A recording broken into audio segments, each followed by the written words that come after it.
The arrival. The Bajoran High Commander laughed when he saw the pathetically small army mustering against his forces, but his amusement turned to shock when he realized those soldiers were human.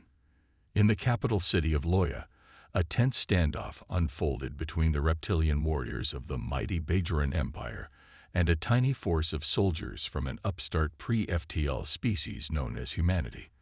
The humans had been providing humanitarian aid to the oppressed Loyan people, who languished under the brutal boot of their Bajoran overlords. Now, the Bajorans intended to put an end to the humans' meddling. High Commander Fenris himself landed in the heart of the city, disembarking his dropship with a cohort of snarling, heavily armed elite troopers. The 8-foot reptilian warlord strutted across the plaza, his eyes glinting with cruel amusement as he took in the ragtag band of humans assembled before him. A mere 5,000 human soldiers stood against Fenris's army division of 50,000 Bajoran warriors. The humans clutched primitive kinetic weapons and huddled behind light armored vehicles. In stark contrast, the Bajorans wielded advanced plasma rifles, hovered in menacing battle tanks, and filled the skies with weaponized gunships. Fenris threw back his scaled head and laughed, a harsh grating sound. He pointed one sharp talon at the human commander, a grizzled veteran named Greg Adams, who received Fenris with a face of stone. Withdraw now, Eartha scum, Fenris spat in heavily accented galactic common. Flee this planet with your tail between your legs, or stay and be annihilated. This is your only warning. Commander Adams met the alien's glare with flinty eyes. We're not going anywhere, lizard. The occupation of Loya ends today, one way or another. I suggest you get back on your ships while you still can. The Bajoran officers behind Fenris chittered and howled with laughter at the human's audacity. I will enjoy breaking your species, Fenris hissed. Your survivors will make excellent slaves, and your planets will provide useful resources for the Empire. You have 1 hour to leave. Fenris turned with a snap of his cape and strode back to his dropship, chuckling all the way. The Bajorans were already boasting about which Loyan females they would rape first after their assured victory over the pitiful human forces. But Commander Adams and his soldiers had no intention of abandoning the Loyan people. The humans knew they were outmatched and outgunned, yet they were the only hope Loya had left. The human soldiers checked their weapons with unyielding commitment, prepared to fight to the bitter end. They all knew that the Loans would be brutally crushed if the humans retreated now, and Earth could not afford to show weakness in its first conflict with a galactic power. This battle would be humanity's introduction to the stars, and it had to be a resounding triumph. The Bajorans would soon discover that underestimating humans was the worst mistake they could make. When the 1-hour ultimatum expired, they would learn that even a small group of humans could accomplish the impossible. The stand. As the minutes ticked down to the expiration of Fenris's ultimatum, Commander Adams gathered his troops. He stood before them, a hardened veteran of countless battles, his eyes filled with steely purpose. Listen up, men, Greg began, his voice carrying across the assembled soldiers. The rules of engagement have changed.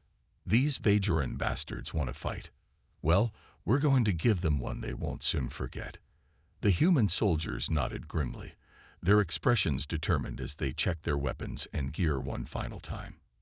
They loaded fresh magazines into their rifles, strapped on extra armor plates, and whispered prayers to whatever gods they believed in. Greg stepped away from his men and keyed his radio. Fenris, this is Commander Adams. We will not be complying with your ultimatum. If you want this planet, you're going to have to come and take it. The reply was immediate and furious. You fool, Fenris snarled over the comlink. You have just doomed yourself and your pathetic band of primitives to a painful death. When I'm done with you, I will hang your corpse from the ruins of your capital city as a warning to all who would defy the Bajoran Empire. Greg just smiled coldly. Come and get us, you scaly son of a... As the deadline arrived, the Bajoran forces began to advance on the human perimeter. Fenris watched smugly from his command tank, already savoring his impending victory over these upstart apes. He gave the order for his armored units to open fire, expecting to blast the human positions to rubble in seconds. But instead of the anticipated massacre, Fenris was shocked to see the human lines erupt with blinding muzzle flashes and deafening roars that exceeded anything their primitive firearms should have been capable of. Hyper-accelerated kinetic rounds tore through the Bajoran vehicle's armored hulls like they were made of papier-mâché, the immense kinetic energy instantly liquefying the crews inside.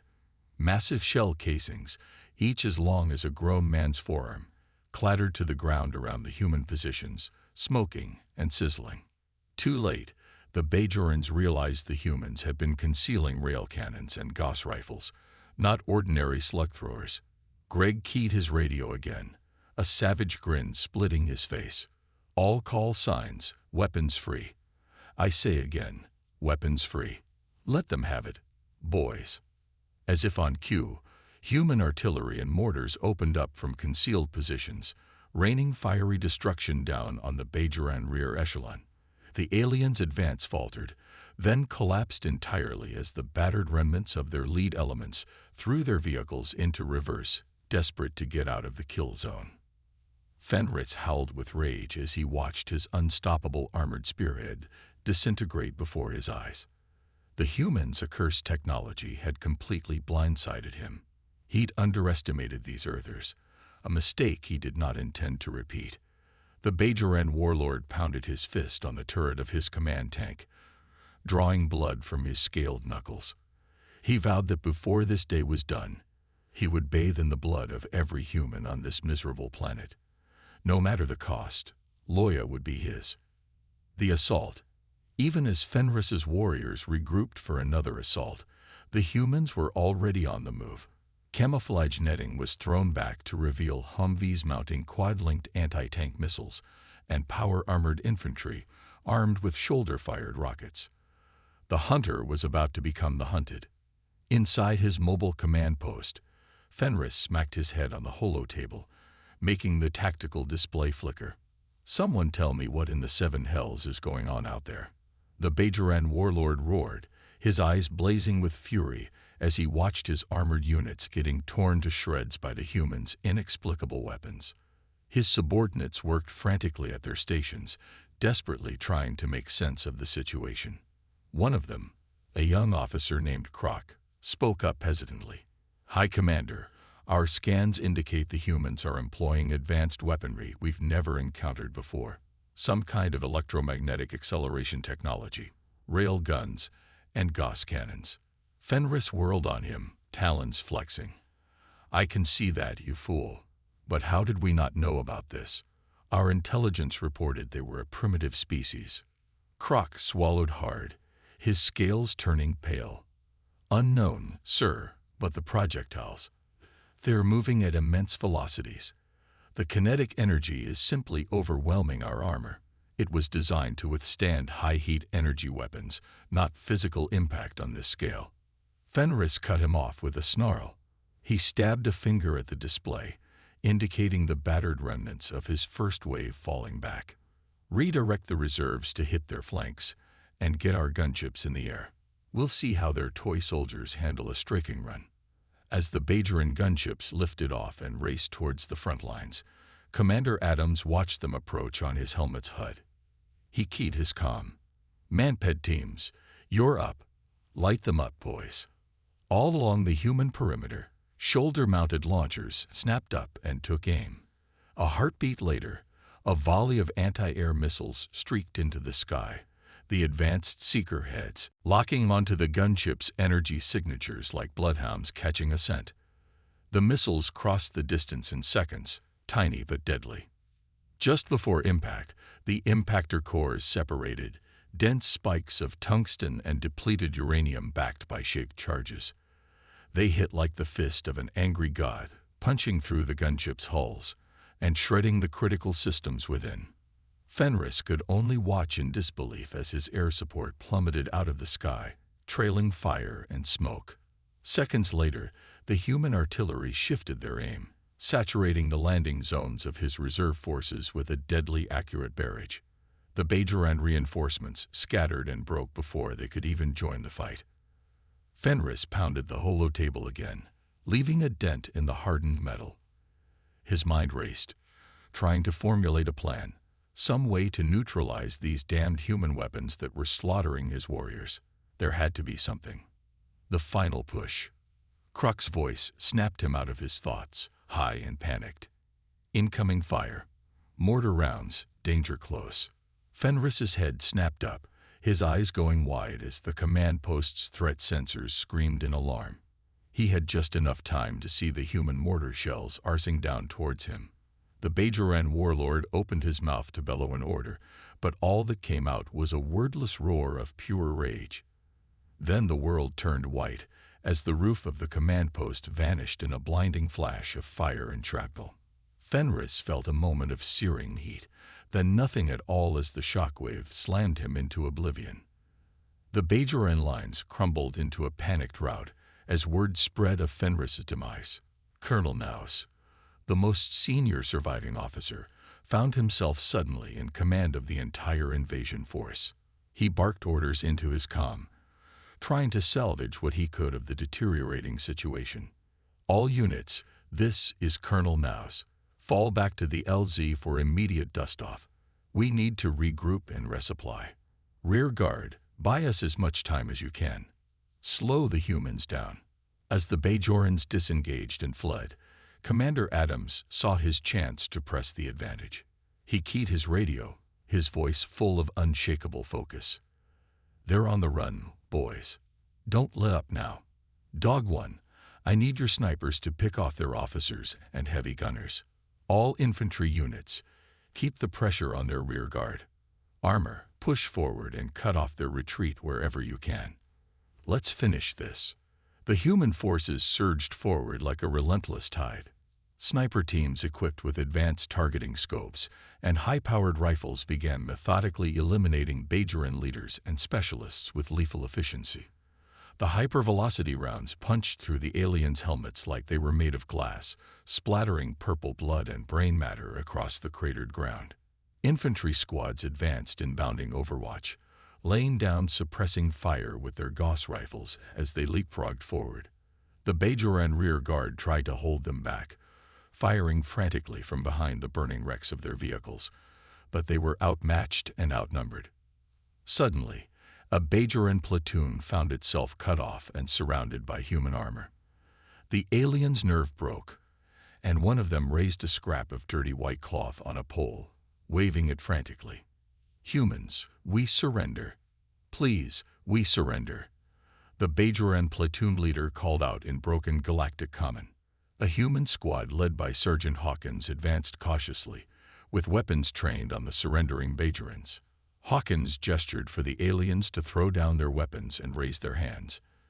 Just as Hawkins's men began to relax, the Bajoran leader snarled and whipped a concealed plasma pistol from behind his back. He fired point-blank into the face of the lead human soldier, vaporizing his head in a flash of blue energy.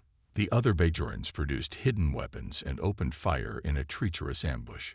Plasma bolts sizzled through the air and seared into human flesh. The betrayal. It's a trick. Hawkins bellowed. He dove for cover behind the blackened husk of a Bajoran tank, wincing as a plasma bolt singed his shoulder pauldron. His men reacted instantly, finding what cover they could and returning fire. The deafening roar of human Gauss rifles drowned out the whine of Bajoran plasma weapons. Armor-piercing slugs ripped through the aliens' bodies, shredding them into bloody chunks of purple meat.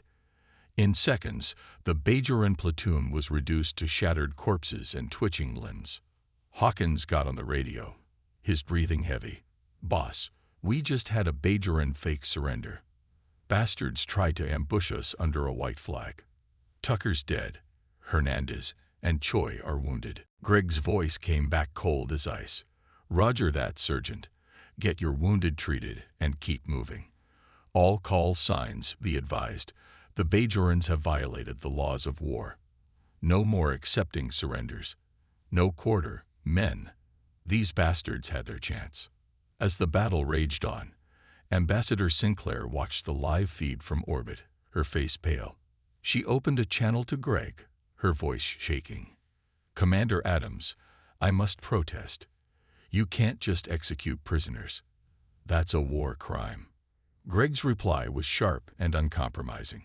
With respect, Madam Ambassador, this is war, not a police action.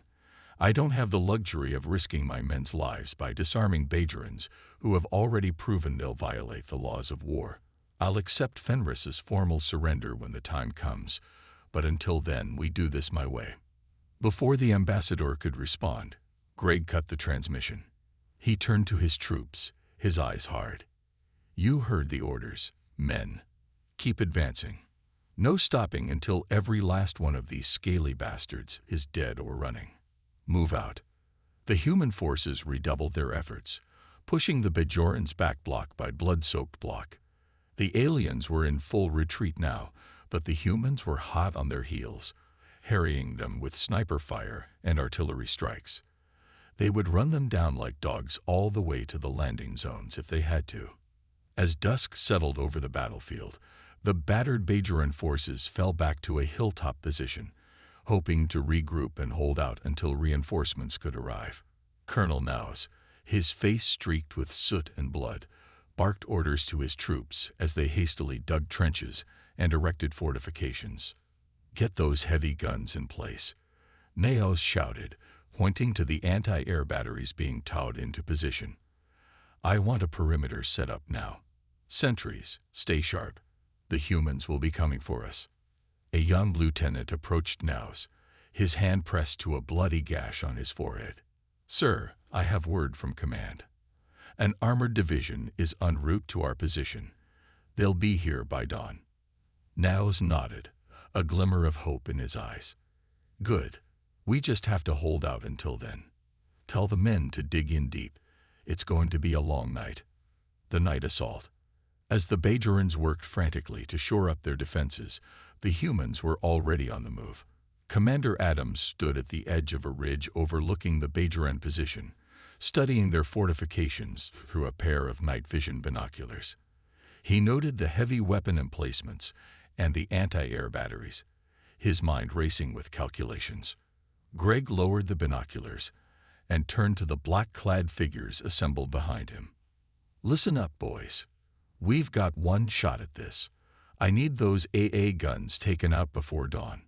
Once they're down, we'll hit them with everything we've got from the air.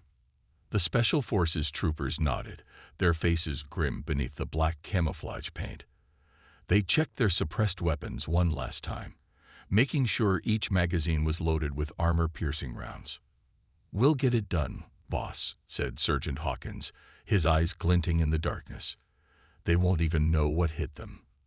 Greg clasped Hawkins on the shoulder. Good hunting, Sergeant. Give them hell. As the humans set up a perimeter around the hilltop, illuminating the Bajoran positions with flares and searchlights, the Special Forces teams began their silent approach. They moved in small groups, using the cover of darkness and the uneven terrain to mask their advance. When they neared the Bajoran lines, the troopers activated their adaptive camouflage, their battlesuits shimmering in shifting colors and patterns, blending seamlessly with the surrounding environment. To the untrained eye, they seemed to vanish into the night, becoming little more than ghostly shadows. The troopers crept past Bajoran sentries, their footsteps inaudible over the distant explosions and gunfire. They planted demolition charges on the anti-air guns and missile batteries, each placement calculated for maximum damage. Once the charges were set, the troopers faded back into the darkness, retreating to a safe distance. Greg watched from his vantage point, his finger hovering over the detonator. All teams, report in, he whispered into his radio. One by one, the team leaders confirmed their charges were in place. Greg took a deep breath, then pressed the button. The hilltop erupted in a series of blinding flashes and deafening booms. The explosions ripped through the Bajoran defenses, turning the anti-air guns into twisted wreckage and sending shockwaves through the earth. Bajoran soldiers were thrown from their feet, many of them stunned or wounded by the blasts. In the chaos, the Special Forces troopers sprang into action. They materialized out of the smoke and flames, their suppressed rifles coughing out short, deadly bursts. Stunned Bajorans fell before they could even raise their weapons, their armor no match for the troopers' armor-piercing rounds. Colonel Now staggered out of his bunker, his ears ringing and his vision blurred. He saw dark figures moving through the destruction, cutting down his soldiers with ruthless efficiency. Naos raised his plasma rifle, his hands shaking with rage and fear. Before he could fire, a trooper appeared before him, little more than a shimmering outline against the flames. Naos saw the muzzle flash, felt the impact of the bullet slamming into his skull, and then saw nothing at all. As the remaining Bajorans fired blindly into the night, the troopers melted back into the shadows, leaving behind a scene of utter devastation. The anti-air defenses were in ruins, the Bajoran forces scattered and leaderless. Greg watched the carnage unfold, a grim smile on his lips.